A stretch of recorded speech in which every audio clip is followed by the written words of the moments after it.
ప్రతిష్టాత్మకంగా అమలు చేస్తున్న సన్నబియ్యం కార్యక్రమంలో మహేశ్వరం నియోజకవర్గ కాంగ్రెస్ ఇన్ఛార్జ్ కిచ్చన లక్ష్మారెడ్డి పాల్గొన్నారు. రేషన్ దుకాణం ద్వారా సన్నబియ్యం పొందిన బీసీ నాయకులు ఎడ్ల మహేందర్ ముదిరాజ్, రాములు ముదిరాజ్ ఇంట్లో మధ్యాహ్నం భోజనం చేశారు. ఈ సందర్భంగా కేఎల్ఆర్ మాట్లాడుతూ ధనికుడు తినే అన్నం పేదోడు సైతం కడుపు నిండా తినాలని ముఖ్యమంత్రి రేవంత్ రెడ్డి, పౌర సరఫరాల శాఖ మంత్రి ఉత్తమ్ కుమార్ రెడ్డి సన్నబియ్యం పథకాన్ని తెచ్చారని కొనియాడారు. సంక్షేమ పథకాలు పారదర్శకంగా అమలు చేసేలా కాంగ్రెస్ నేతలు కృషి చేయాలని లక్ష్మారెడ్డి కోరారు.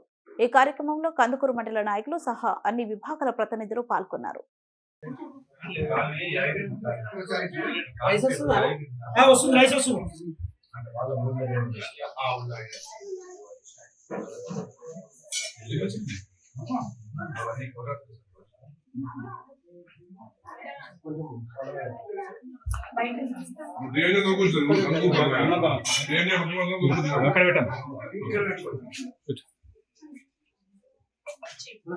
మండలి రాత్రులు పోయేసారు మండలి